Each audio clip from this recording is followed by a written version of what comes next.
Halo Sobat Aparatur, perkenalkan nama saya Apar. Dalam video kali ini kita akan membahas teknik pengadaan dalam KPBU.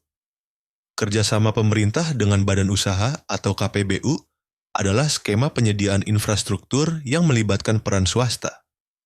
Proses pengadaan dalam KPBU diatur oleh Peraturan Kepala LKPP Nomor 01 Tahun 2025 tentang tata cara pengadaan KPBU.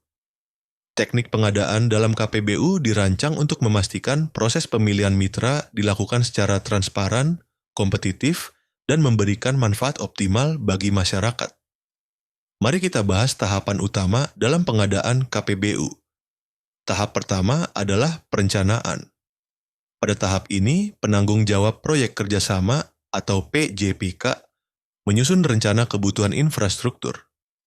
Dilakukan identifikasi proyek yang layak dikerjasamakan melalui skema KPBU, termasuk analisis kelayakan awal hingga penetapan proyek prioritas oleh PJPK. Tahap kedua adalah penyiapan proyek. Ini mencakup penyusunan studi kelayakan yang meliputi aspek teknis, hukum, lingkungan, sosial, dan finansial. Juga penyusunan dokumen pengadaan seperti request for proposal, model perjanjian kerjasama, dan model dokumen pengadaan atau MDP. Pada tahap ini, PJPK dapat menggunakan bantuan badan penyiapan seperti konsultan, lembaga, atau organisasi internasional.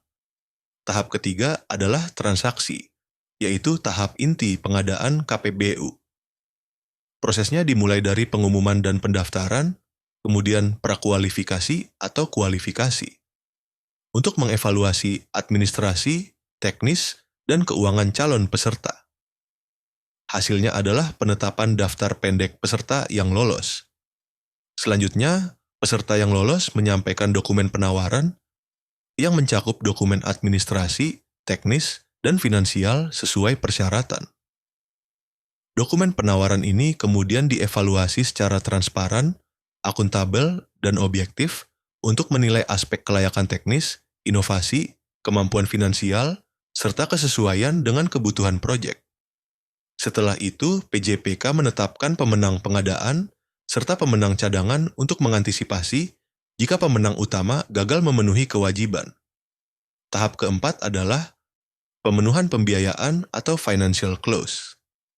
Pemenang pengadaan wajib memenuhi seluruh persyaratan pembiayaan sesuai batas waktu. Jika gagal, kesempatan akan diberikan kepada pemenang cadangan. Tahap kelima adalah penandatanganan perjanjian KPBU yang dilakukan antara PJPK dan badan usaha pemenang pengadaan. Perjanjian ini bersifat mengikat secara hukum dan menjadi dasar pelaksanaan pembangunan, pengoperasian, dan pemeliharaan infrastruktur.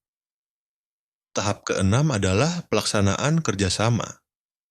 Badan Usaha Pelaksana atau SPV dibentuk apabila proyek dijalankan oleh konsorsium. Proyek kemudian dilaksanakan sesuai kontrak KPBU hingga masa kerjasama berakhir. Dengan teknik pengadaan yang sistematis, mulai dari penyiapan hingga penandatanganan perjanjian, KPBU memastikan proyek infrastruktur dapat terlaksana secara efisien, transparan, dan saling menguntungkan antara pemerintah, badan usaha, dan masyarakat. Terima kasih telah belajar bersama. Sampai jumpa di pembelajaran berikutnya.